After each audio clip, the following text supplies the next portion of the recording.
오늘 제가 이제 연말 마지막 2025년 마지막 설교입니다. 이 12월 달 마지막 설교를 하면서 다른 그런 말씀도 있겠지만 오늘 저희가 읽은 본문이 우리하고 참 맞는 말씀이다라는 생각을 제가 좀 해봤습니다. 그 말씀의 내용이 우리가 꼭 알아야 될 내용이다라는 말씀입니다. 물론 성경에 나와 있는 내용이 다 우리가 알아야 될 내용이지만 오늘 이 본문은 복음의 핵심을 말씀해 주고 있습니다. 복음의 핵심이 무엇이냐면 예수님이 왜 이 땅에 오셨는가라는 사실입니다. 여러분, 예수님이 왜 이 땅에 오셨을까요? 어떤 사람들은 예수님이 이 땅에 오신 이유가 좋은 일을 하시기 위해서, 좋은 일을 하시기 위해서, 선한 일을 하기 위해서, 많은 병자들을 고치시고 치유하시기 위해서, 그리고 뭐 귀신 들린 자 그런 사람들을 또한 고치시고, 어떤 사람들은 또 예수님이 이 땅에 오셔서 나를 행복하게 하기 위해서, 또 어떤 사람들은 여러 가지 이유로 생각합니다. 그러나 그런 내용들이 성경에 다 언급이 되어 있어요. 예수님이 이 땅에 오셔서 병자도 고치시고 우리가 뭐 귀신도 내쫓아 주시고 뭐 여러 가지 일들이 있었죠.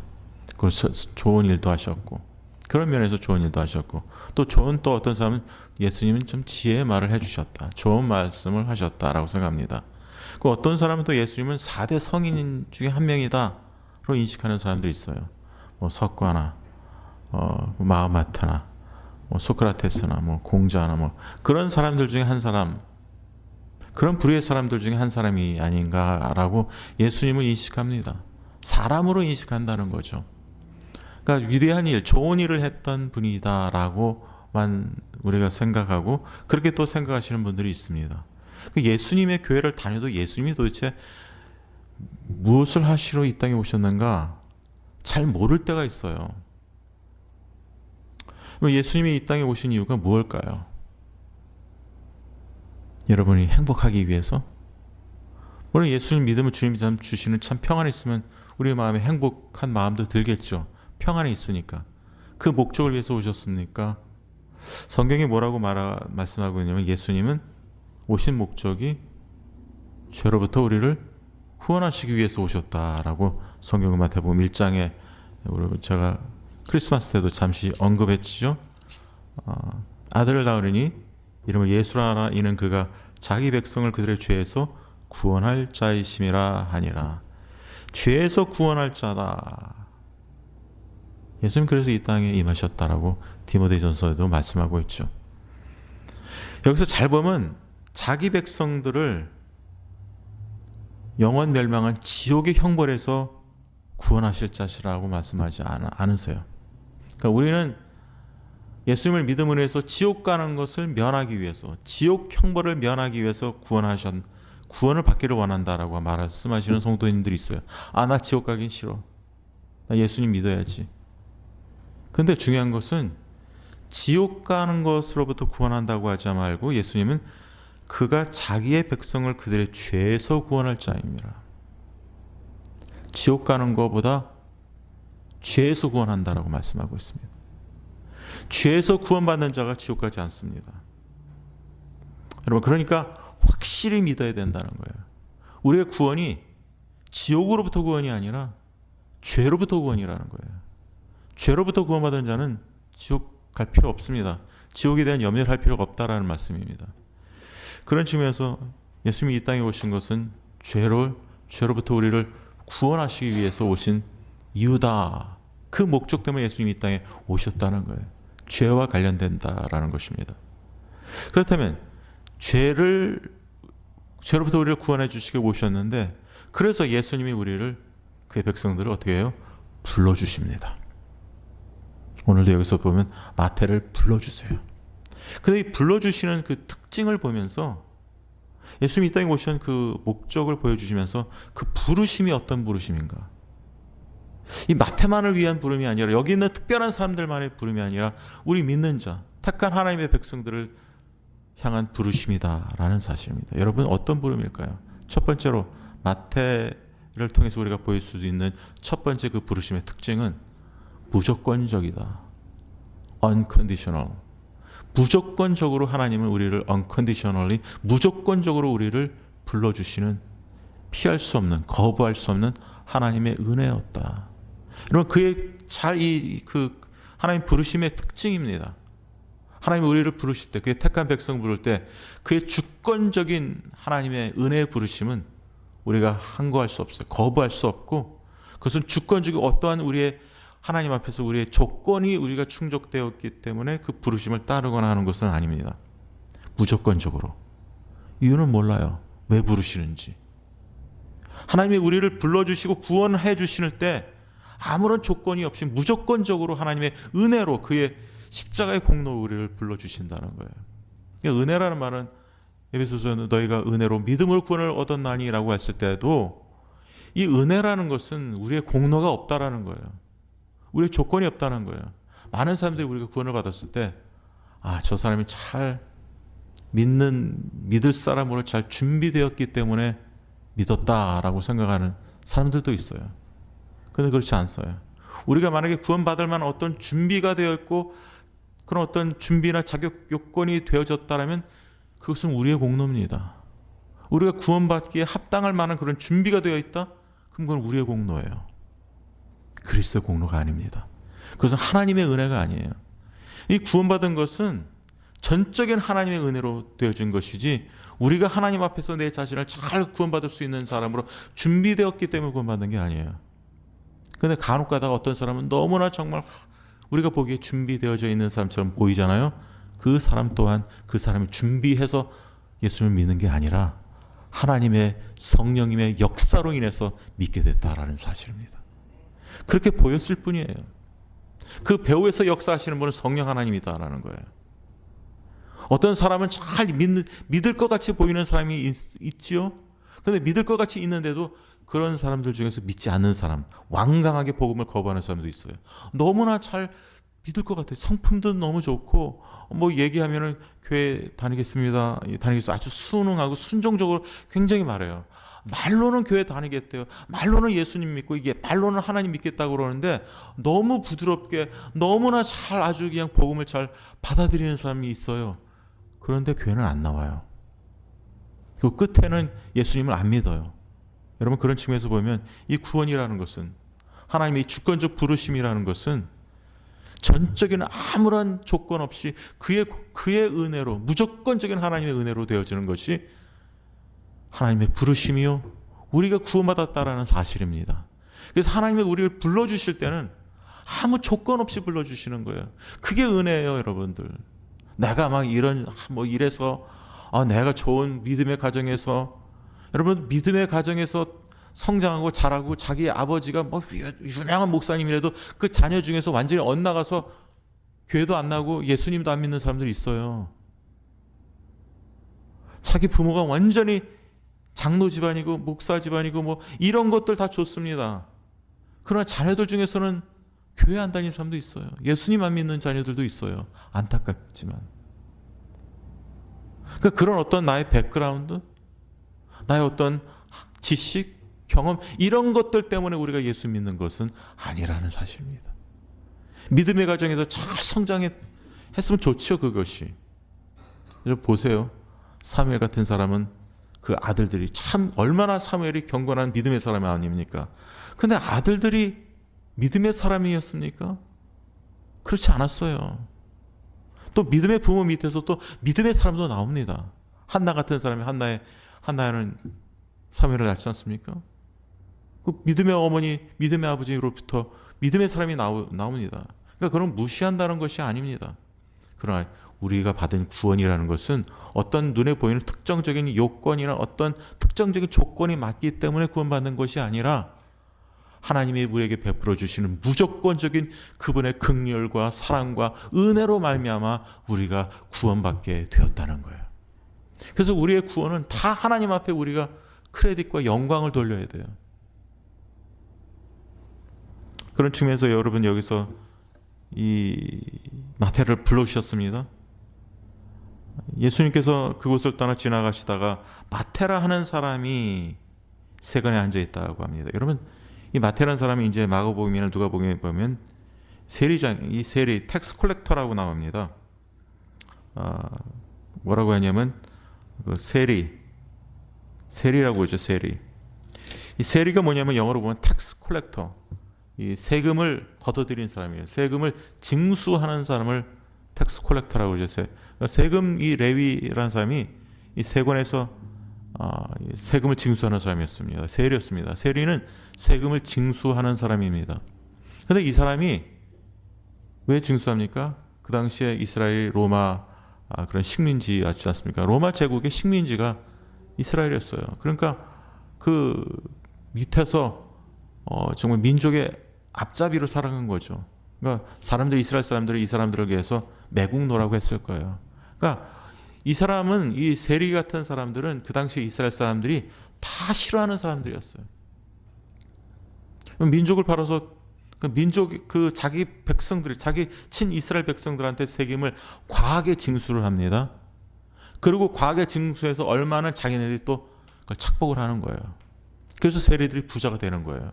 그러니까 부정적으로 그런 이득을 취해서 부자가 된 사람이 세리다라는 거죠. 그러니까 이 같은 이스라엘 백성들이 너무너무 싫어한 대상이 이 사람들입니다. 그러니까 아주 미움의 대상, 대명사라고 할 수 있는 사람들이 바로 이 세리라고 볼 수 있다라는 거죠. 그러니까 사람들이 다 손가락질하고 다 싫어하는 사람들이에요. 인간적으로 보면 어떤 그 사람들이 어떤 경건이나 어떤 종교적인 이런 모습을 좋은 그런 모습을 보여주고 있는 사람들이 아니다라는 거죠. 그런데 예수님은 마태라는 사람이 세관에 앉아 있는 것을 보시고 이르십니다. 말씀하십니다.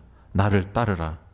근데 우리가 보기에는 그가 구원받을 만한 예수님의 그런 주권적인 부르심을 받은 은혜의 부르심을 받을 만한 그런 조건이 전혀 없는 것 같아요. 그렇죠? 사람들이 다 싫어하고 사람들한테 과한 그런 세금을 징수하는 사람들, 그 부당하게 이익을 추구하고 부자가 된 사람, 이런 사람들 누가 좋아하겠어요? 주위에 있는 이스라엘 사람들한테 다 평판이 안 좋고 다 모든 사람이 미움의 대상이 되는 사람인데 어떤 조건이 없습니다. 괜찮은 모습이 없어요. 그럴듯하고 경건하고 그럴듯하고 종교적으로 잘 믿을 수 있는 사람을 하나님이 불러주신 것이 아니라, 예수님이 부르신 것이 아니라 어떤 구원받을 만한 조건이 하나도 충족하지 못하는 사람인데, 이러한 사람을 보고 예수님께서 그를 보시고 이르시되 나를 따르라, follow me, 나를 따르라고 말씀하십니다. 이해가 되지 않아요. 그것이 바로 구원이라는 거예요. 구원은 우리가 하나님 앞에서 노력해서 준비돼서 나의 행함으로 내가 어떤 그런 특정한 자격 요건이 되기 때문에 구원받는 것은 아니라는 거예요. 근데 어떻게 됐습니까? 그것이 구원이라는 거예요. 그래서 나를 따르라고 했을 때 하시니 일어나 따르냐, 바로 즉각적인 반응을 합니다. 구원으로의 초대, 구원의 부르심, 주권적인 그 은혜의 부르심을 받았을 때는 거부할 수 없는 은혜라는 사실, 이것은 거부할 수가 없어요. 예수님이 우리를 불러주셨습니다. 하나님이 말씀을 통해서 우리를 불러주셨는데 하나님 저 싫어요, 저 부르지 마세요, 저는 예수님 안 믿습니다, 이렇게 할 수가 없다라는 거예요. 하나님이 그의 택한 자를 부르실 때 우리는 거부할 수 없는 은혜다라는 이 사실을 우리는 명심하셔야 되고, 그것은 하나님의 주권적인 선택으로 기인한 은혜의 부르심이다. 여러분, 이 나를 따르라고 할 때 우리는 주님을 어떻게 돼요? 따라야 되겠죠. 쫓아야 되겠죠. 이게 제자도입니다. 제자는요, 하나님의 부르심을 받았을 때, 그리스도의 부르심을 받았을 때 즉각적으로 우리는 따라야 되는 것입니다. 여러분, 그렇게 따랐을 때 이 사람이 어떻게 되는지 아십니까? 여기 누가복음에서 보면요, 그런 말씀이 있어요. 이 사람이 이게 떠났을 때 이 누가복음 5장에 이런 말씀이 있어요. 그 후에 누가복음 5장 27절입니다. 그 후에 예수께서 나가사 레위라 하는 세리가, 이 레위라는 말은 히브리 말입니다. 헬라식 그리스어로 마테라는 말이에요. 그래서 레위나 마테라는 동일 인물입니다. 똑같은 내용이 있어요. 레위라 하는 세리가 세관에 앉아 있는 것을 보시고 나를 따르라 하시니, 초청입니다. 구원으로의 초청, 구원으로의 부르심입니다. 그때 어떤 일이 있냐면 누가복음에서 이런 말씀이 있어요. 그가 모든 것을 버리고 일어나 따르니라. 모든 것을 버리고 따랐다고 합니다. 여러분, 예수님이 우리를 부르셨어요. 모든 것을 버리고 예수님을 쫓으실 수 있으세요? 여러분의 재산, 여러분의 가진 거, 여러분의 소유 다 버리고 쫓으실 수 있으세요? 어떤 분은 그렇게 다 쫓고 다 버리고 쫓을 수 있는 그런 사람도 있어요. 그럼 모든 사람이 예수님의 제자들은 다 버리고 쫓지 않았습니까? 모든 것을, 자기 가지고 있는 것을, 모든 것을. 예전에 제가 성경 공부할 때 제가 처음으로 담임 목사가 됐을 때 20년 전에 담임 목사를 할 때 어떤 분이 저한테 그런 질문을 해요. 그럼 목사님, 이 본문에서 그러면 우리가 모든 것을 다, 우리 재산이나 집이나 차는 모든 걸 다 버리고 주님을 쫓아야 되겠습니까? 무엇을 말해주고 있을까요? 모든 것이 상징하는 게 뭘까요? 나의 사랑의 대상, 나의 가치의 대상, 내가 가장 귀하게 가치를 가지고 있는 것들, 이런 것들을 버린다는 게 무엇일까요? 그것은 가치관의 변화입니다. 우리가 모든 것을 다 버리지 않아도, 우리가 예수님의 제자들이나 그런 특정 어떤 선교사님이나 그런 걸 다 버리고 주님 쫓은 분들도 있어요. 그러나 우리가 정말 주님을 따를 때 실질적으로 우리가 다 모든 것을 버리는 사람도 있고 버리는 그런 부르심을 받은 사람도 있겠죠. 그렇지만 버리지 않는 사람들 중에서도 우리도 동일하게 우리의 내적인 우리의 소명, 하나님 앞에서는 우리도 다 버려야 됩니다. 우리가 가장 귀히 여겼던 가치관, 우리가 가장 소중히 여겼던 이 세상에서 가장 최고의 가치를 뒀던 어떤 나의 경험, 학문, 지식, 내가 추구하는 모든 것들 하나님 앞에 다 내려놓고 버려야 돼요. 어떤 사람은 예수님을 믿어도요, 성경에 나온 진리보다도 자기의 지식이 더 위에 된 사람이 있어요. 자기가 학문을 배운 그 학문이, 내가 배웠던 이 박사학위에서 받았던 이 학문 때문에 그 학문으로 성경을 보는 사람들이 있어요. 그런 나의 가치관, 어떤 경험, 이해, 이런 것들 하나님 앞에 다 내려놔야 돼요. 고정관념. 그런 면에서 전적인 변화가 우리에게 요청된다는 거예요. 우리가 예수님을 따를 때. 그리고 여기서 이 사람은 지금까지 모든 것을 다 버렸다고 하지 않습니까? 그 예수님을 무조건적으로 따랐습니다. 그의 삶이 완벽해졌을까요? 아닙니다. 그러나 그의 삶의 방향성은 바뀌어졌죠. 이 세상에서 추구하고 이 세상에 그가 좋아했던, 세상을 사랑하고 동경했고 이 세상의 것들을 추구하며 살았던 그의 방향, 세상이라는 방향으로부터 그가 추구하고 그가 쫓는 방향, 따르는 방향은 예수님께로 옮겨진다는 거예요. 세상으로부터, 내가 추구하던 내 가치관으로부터 이제는 예수님이 나의 가치관이요, 최고의 가치관이요, 최고의 밸류고 최고의 나의 사랑의 대상이 된 것이 바로 예수님이라는 거예요. 그게 예수님을 믿는 거예요. 그것이 예수님을 믿을 때 나타나는 그런 결과여야 된다는 것을 보여주고 있습니다. 예수님을 믿는데 아직도 예전에 좋아하던 것들을 좋아하고, 예전에 막 좋아하고 신나게 좋아했던 것들을 막 그런 어떤 오락이라든지 그런 어떤 막 과거에 좋아했던 것들을 막 즐기며 좋아하며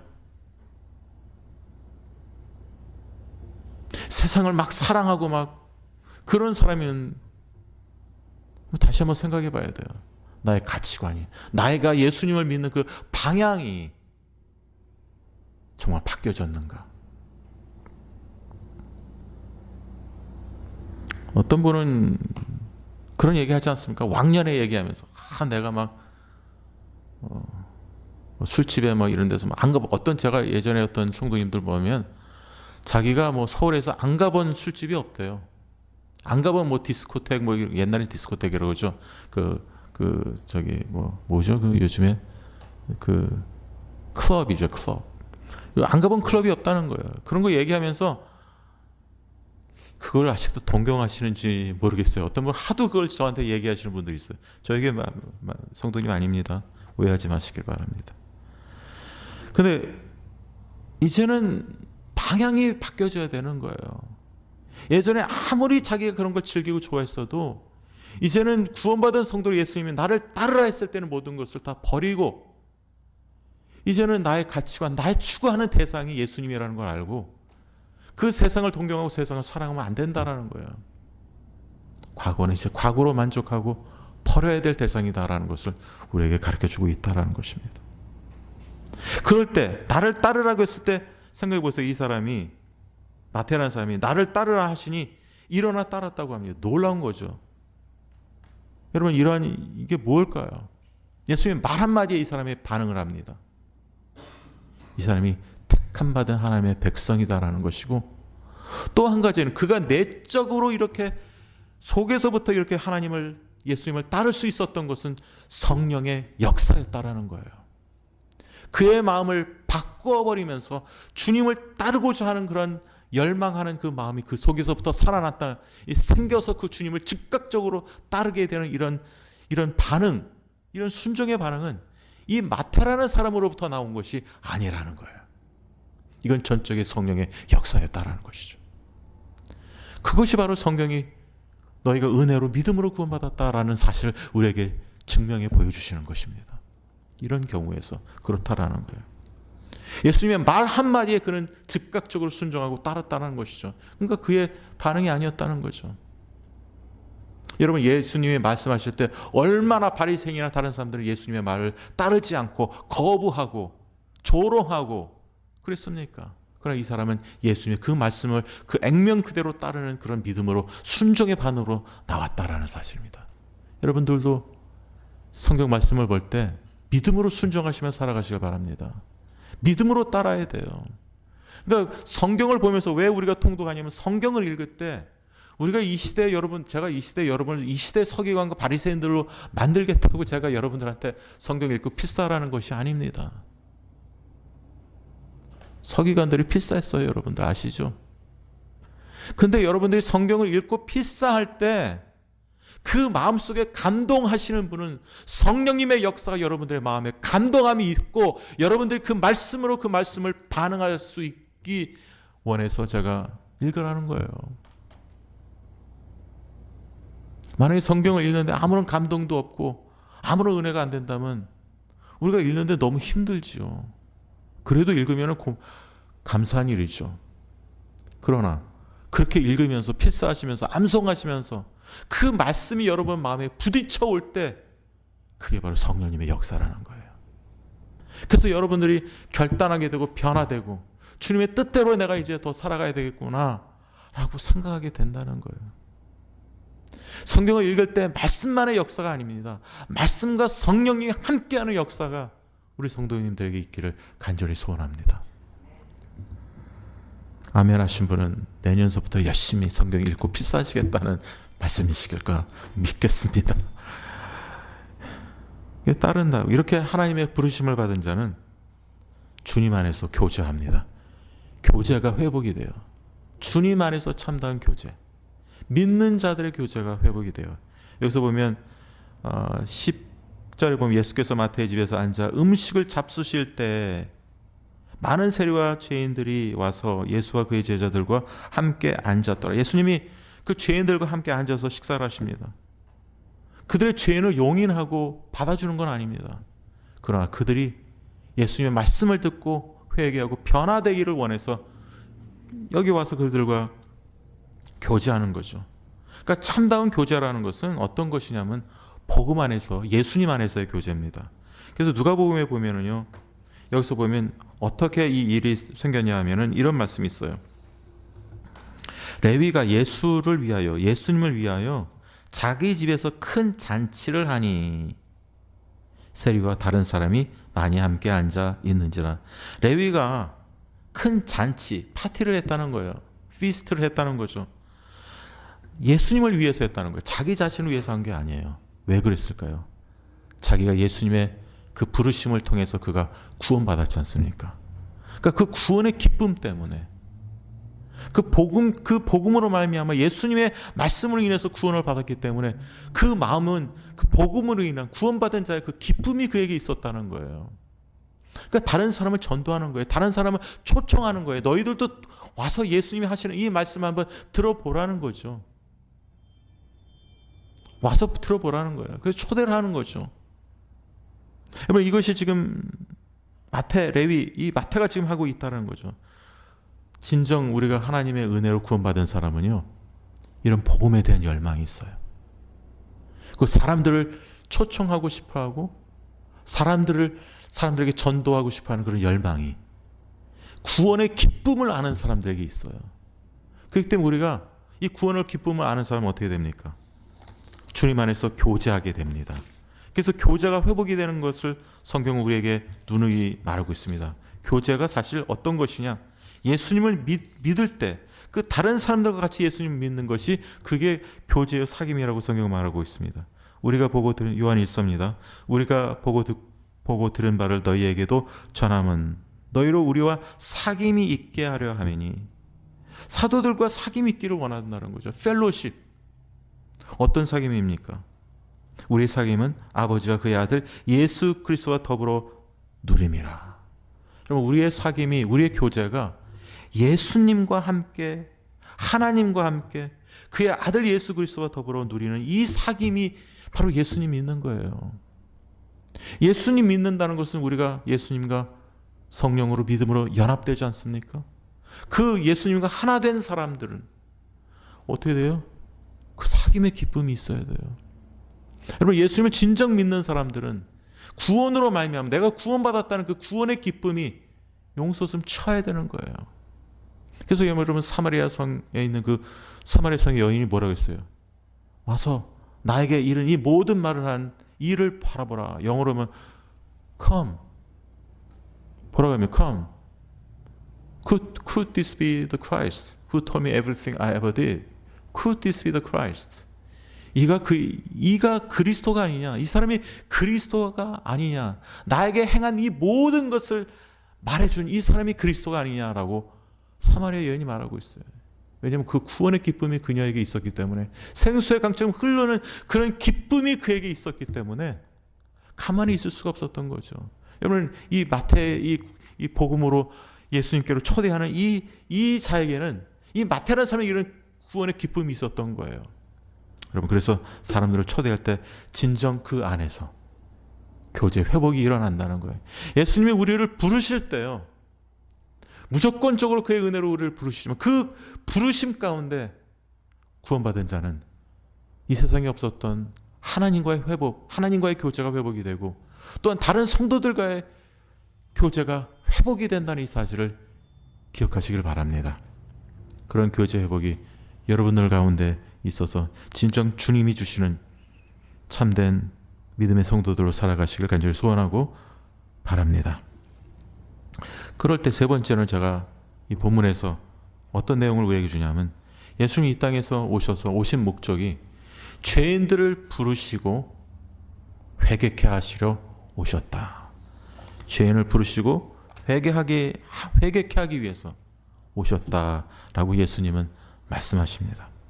자, 이렇게 예수님이 이런 회복, 이 죄인들과 세리들과 함께 교제를 나눕니다.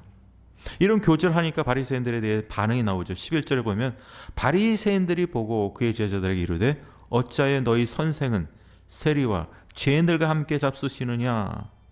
뭐라고 하냐면요, 너희 선생은 예수님을 말하고 있죠. 예수님은 세리와 죄인들과 함께 잡수시느냐. 그러니까 자기들은 죄인이 아니라는 거예요. 너희하고 너희 선생, 그리고 다른 데 보면 이제 제자들에게 또 말합니다. 예수님하고 제자들에게 이제 말해요. 이제 마가복음에 누가복음에 그런 말들이 나오는데, 너희 선생은, 예수님은 세리와 죄인들과 함께 잡수시냐. 그러니까 자기들은 쏙 빼는 거죠. 바리새인들은 자기는 죄인이 아니라는 거예요. 근데 너희는 어떻게 저 죄인들과 어떻게 식사를 같이 하느냐, 이렇게 말하는 거예요. 이 바리새인들의 어떤 의식 구조가 자기 자신을 볼 때 자기 자신이 죄인이 아니라는 거예요. 저 사람들, 세리, 그들의 친구들이 죄인이라는 거죠. 여러분, 여기서 이 사람들의 그 논리는 왜 이렇게 합니까? 자기들 열심히 율법을 지켜서, 제사를 열심히 해서, 그런 겉으로 보여주는 어떤 형식적 율법을 율법의 계명을 준수했기 때문에 자기 자신을 의롭다 생각하고 자기 자신을 의인이라고 생각하는 사상이 바로 이 바리새파 사람들의 사상입니다. 자기의 노력으로, 자기의 행함으로 자기가 의롭다 생각하는 거예요. 그리고 자기가 죄인이라고 생각하지 않는다라는 이 사실입니다. 여러분, 우리가 하나님 앞에서 어떤 자의 자세를 취해야 될까요? 예수님이 그 점에 대해서 이렇게 말씀하시고, 그렇게 바리새인들이 보고 자기 자신이 죄인이라고 생각하지 않는 거예요. 그리고 어떻게 너희 선생은 세리와 죄인들과 함께 잡수시냐? 그렇다면 너희들은 죄인이라고 생각하지 않는다는 것을 예수님에게 캐치하지 않았습니까? 예수님 뭐라고 하세요? 예수님 11절에 그들에게 반박하십니다.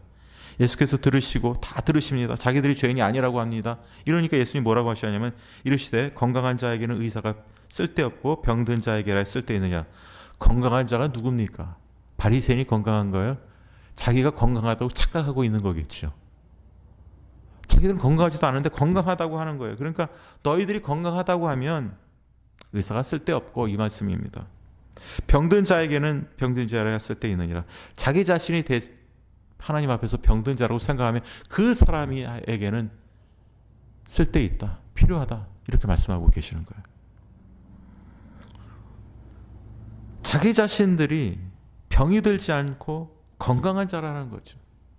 또 13절에 다시 한번 예수님이 이렇게 말씀하십니다. 이제 이 말씀의 이제 핵심으로 갑니다. 너희는 가서 내가 긍휼을 원하고 제사를 원하지 아니하노라 하신 뜻이 무엇인지 배우라. 여기에 이런 뜻이 있어요. 제사를 원하지 않는다. 이 사람들 얼마나 제사를 철저히 드렸습니까? 율법도 잘 지켰습니다. 제가 예전에 마태복음 앞부분에서 강의할 때 예수님께서 그런 말씀하셨어요. 바리새인과 세리들보다 더 나은 너희가 더 나은 의를 갖지 못하면 천국에 들어가지 못하느니라. 그죠? 바리새인과 서기관보다 나은 의를, 그 의는 그리스도부터 말미암는 의다. 그리스도 십자가의 공로로 오는 의다라고 제가 말씀드렸습니다. 그리스도로부터 말미암은 그 의를 힘입어 구원받은 자가 우리다라는 사실을 말씀드렸습니다. 그런 측면에서 여기서도 보면 이 바리새파 사람들은 자기들이 하나님 앞에서 그런 율법을 지키는 거, 제사를 드리는 거, 겉으로 하는 이 행위로 말미암아 자기 자신들이 의롭다고 생각한 거예요. 그리고 자기 자신들이 의인이라고 생각한 거예요. 그리고 자기 자신이 이렇게 겉으로 이렇게 제사를 다 행하고 율법을 지키기 때문에 자기들은 죄인이 아니라는 거예요. 잘못 생각한 거죠. 죄인이 무엇이고 의인이 무엇이다라는 것을 이들은 모르는 거죠. 사실 누가 죄인입니까? 모두 다 죄인 아닙니까?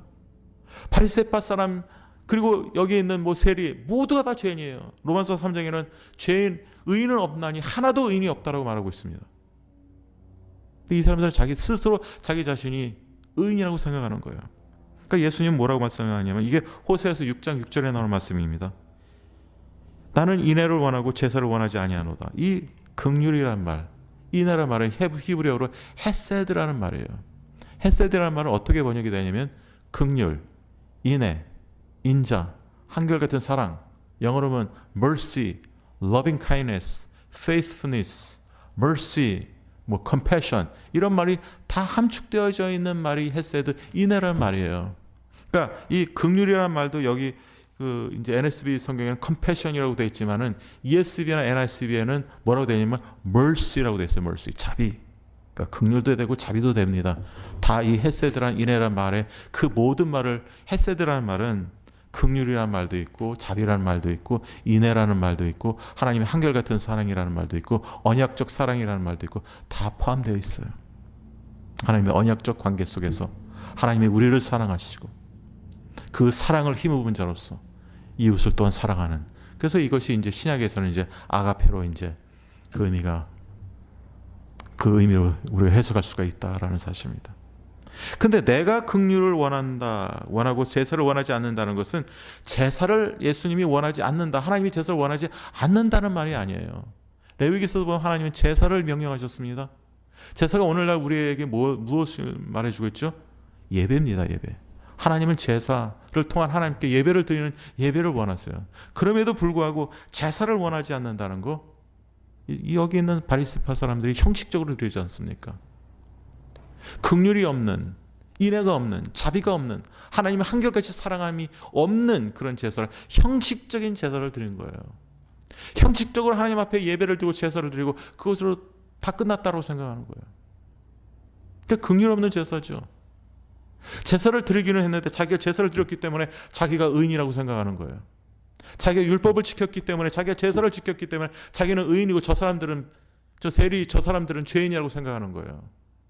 그러니까 이 사람들의 어떤 의식에서는 죄인과 의인을 자기 식대로, 자기의 어떤 스탠다드로 죄인이다, 의인이다, 이걸 결정한다는 거죠. 자기들이 가지고 있는 스탠다드, 자기들이 가지고 있는 율법과 어떤 그런 전통을 따르지 않으면 죄인이다.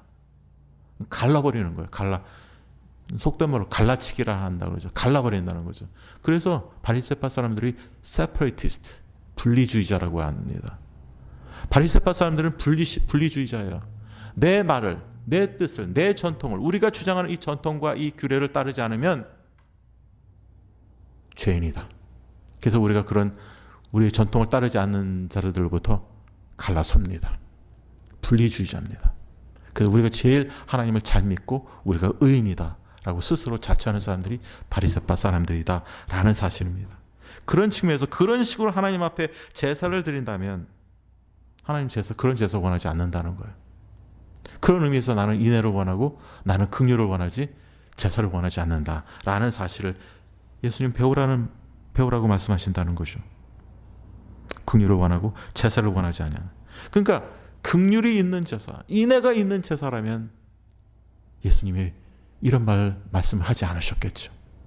호세아서도 인애가 있는 제사, 긍휼이 있는 제사, 주님을 사랑하는 제사, 이런 제사였다면 하나님께서 호세아서서 나는 인애를 원하고 제사를 원하지 않는다 이런 말씀하지 않으셨겠죠.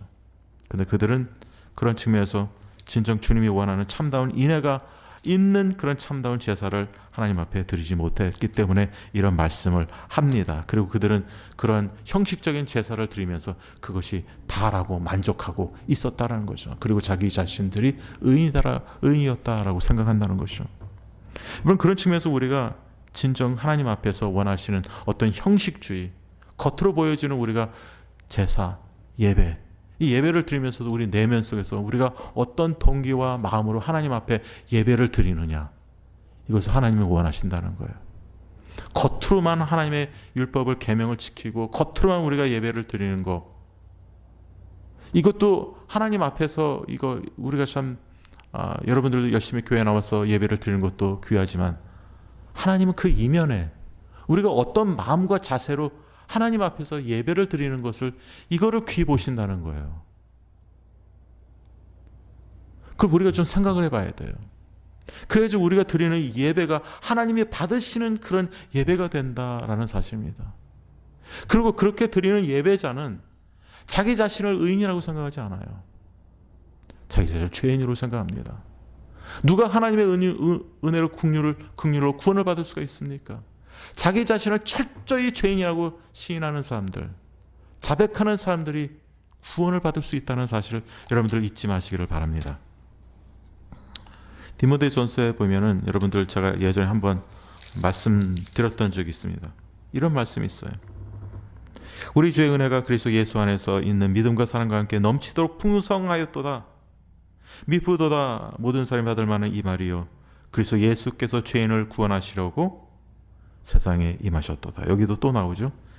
예수님께서 죄인을 구원하시려고 세상에 임하셨다 하였도다. 죄인 중에 내가 괴순이라. 그런 다음에 나오는 말씀이 있어요. 그러나 내가 긍휼을 입은 까닭은 예수 그리스도께서 내게 먼저 일체 오래 참으심을 보이사 후에 주를 믿어 영생 얻는 자들의 본이 되게 하려 하심이라. 여러분, 우리가 긍휼을 입고 구원을 받은 이유는 그리스도께서 우리에게 먼저 일체 오래 참음으로 보이사 주를 믿게 하기 위해서 우리가 긍휼을 입었다는 거예요. 그래서 주를 믿게 되어서, 그래서 주를 믿어 영생 얻는 자들의 본이 되게 하기 위해서 사도 바울이 자기가 긍휼을 입었다는 거예요.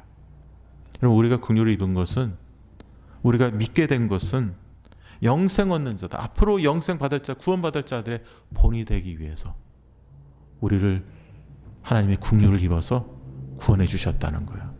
그러니까 긍휼을 입은 자는 누구냐면 죄인이 긍휼을 입었다는 거예요. 의인이 긍휼을 입는 게 아니라는 거예요. 그는 그렇게 말합니다. 내가 전에는 비방자요 박해자요 포행자였으나 도리어 긍휼을 입은 것은 내가 믿지 아니할 때 알지 못하고 행하였습니다. 비방자 박해자 포행자였지만 그가 긍휼을 입은 것은, 여러분, 사도 바울은 그런 죄인이었지만 긍휼을 입었어요. 누가 긍휼을 입었습니까? 바리새인들, 자기 스스로 의롭다고 자처하는 사람은 긍휼을 입지 못합니다. 그러나 자기가 죄인이라고 인식하고 내가 죄인입니다라고 하는 자들이 긍휼을 입은 거예요. 여러분, 세리와 바리새인의 기도, 성전에서 기도를 우리가 봅니다. 세리는, 바리새인은 어떻게 기도합니까? 바리새인은 자기가 의롭다 생각하고 다른 사람을 이렇게 룩다운했다고, 폄하했다고, 자기를 낮춰봤다고 합니다. 근데 세리는 멀리, 성전에서 멀리 떨어져서 뭐라고 기도했나요? 나는 죄인으로소이다. 나를 불쌍히 여겨 주옵소서. Have mercy upon me. I'm a sinner. 나는 죄인입니다. 나를 불쌍히 여겨 주옵소서. 이렇게 자기 자신을 죄인이요 불쌍히 여김을 받아야 할 자로 얘기했을 때 그를 더 저가 하나님 앞에서 더 높임을 받았다라고 예수님께서 말씀하십니다. 여러분, 우리 자신이 정말 어떤 존재로 하나님 앞에서 우리를 생각하십니까? 하나님이 우리가 좀 괜찮은 사람이기 때문에 우리를 구원해 주셨습니까? 아니면 그렇지 않습니까? 오늘 누가복음에서는 이런 말씀이 있어요. 누가복음은 마지막 절에 내가 의인을 부르러 온 것이 아니요 죄인을 불러 회개시키려 왔노라. 여러분, 죄인이 어떻게 용서받은 의인이 되는지 아세요? 죄인은요, 우리가 다 용서받은 죄인 아닙니까? 우리가 용서받은 죄인이 되는 것은 죄인을 우리를 불러주셨어요. 그래서 우리를 회개시키셨어요. 회개시키러 왔어요. 그래서 회개를 통해서 복 있는 자는 뭐라고 했어요? 애통하는 자는 복 있는 자. 그게 회개하는 거예요. 애통해하는 자가 복이 있고 그 애통을 통해서 우리가 어떻게 됩니까? 죄인이었던 자들이 하나님의 사죄 은총을 받아서 용서함을 받아서 우리가 그 회개를 통해서 우리가 용서받은 죄인이 되었다라고 성경은 말하고 있다는 거죠. 용서받은 죄인뿐만 아니라 성경은 우리에게 그리스도 의를 통해서 의인이라고까지도 일컬음을 받게 해주셨다는 거예요. 이것이 누구에게요? 죄인인 우리에게 베풀어 주신 하나님의 은혜와 긍휼이라는 사실입니다. 오늘 우리가 하나님 앞에서 2025년을 이제 떠나보내면서 얼마 있으면 이제 송구행신 예배도 드리지만 한번 우리가 하나님 앞에서 생각해 봐야 되지 않을까 생각합니다. 하나님 우리를 불러주셨어요. 무조건적으로 선택해 주셨고 무조건적으로 우리를 아무 조건 없이 불러주셨어요. 그리고 하나님과 아들 예수님과 사귐을 갖게 해주셨어요. 그 구원의 기쁨을 그 사귐 가운데 우리에게 갖게 해주셨어요. 그리고 죄인된 우리를 불러주셔서 우리를 회개케 해 주셨다는 이 사실. 그래서 하나님의 용서받은 죄인들로서 그래서 의를 덧입은 자로서 이 땅에서 살아갈 수 있게 해 주셨다는 이 사실 앞에서 다시 한번 하나님 앞에서 2025년이 다가기 전에 나를 불러주신 그 하나님의 은혜를 생각하시면서 무조건적으로 불러주신 그 하나님을 생각하시면서 우리에게 하나님과의 교제 기쁨을 허락해 주신 하나님 앞에서 우리가 한번 회개를 해야 되지 않을까 생각해 봅니다. 저도 어제 오후에 교회 와서 기도하면서 쭉 생각해 보면서 이렇게 쑥 생각해 보면서 하나님 앞에서 기도하는 시간, 회개하는 시간을 가졌습니다. 회개하니까 너무너무 기쁘더라고요. 하나님 앞에서 회개하니까 이 사죄 은총이 너무너무 기쁘더라고요. 용솟음 치더라고요. 내 속에 있는 그런 기쁨이. 여러분들 제가 지난번에도 말씀드렸죠. 회개를 열심히 한번 해보시라고. 우리의 마음속에 기쁨이 없는 이유는 하나님과 우리의 관계가 올바로 되어 있지 않았을 때 기쁨이 없습니다. 하나님과 우리의 관계가 제대로 되어 있지 않으면 성령 충만도 되어질 수가 없습니다. 우리가 갖게 되는 그런 어떤 기쁨이라는 것은 회개를 통해서 우리 하나님과 우리의 관계가 바로 되어질 때, 여러분들이 하나님이 주시는 그 은혜의 기쁨이 샘솟듯이 생수의 강이 여러분들 흘러넘치는 그 기쁨이 우리에게 주어주시는 거예요. 여러분, 저는 회개는 그렇게 생각해요. 맨 처음에 예수님 믿을 때, 돌이킬 때, 믿음으로 돌이키는 그런 회개를 여러분들 하셔야 되고, 그 다음에도 우리가 매일매일의 삶 속에서도 말씀 보고 기도할 때 순간순간 이 말씀을 통해서, 그리고 기도하다 생각나는 그 기도, 스치고 지나가는 그 부분에서 내가 잘못됐지 하는 것들이 기도하다 생각나면 즉시로 여러분들 회개하셔야 돼요. 그래서 예수님은 그런 죄인을 부르시기 위해서, 회개시키기 위해서, 그래서 회개시켜서 의인으로 삼고 싶어서 예수님은 우리를 불러주신 거예요. 하나님의 그런 용서함을 받은, 사죄 은총을 받은 죄인으로서, 그 죄인으로서, 용서받은 죄인으로서 이 땅에서 그리스도 의를 덧입은 의인으로 살아가기를 원하시기 때문에 여러분들을 불러주셨어요. 그런 놀라운 은혜가 우리 성도님들에게 2025년이 다 가기 전에 있기시길 바랍니다.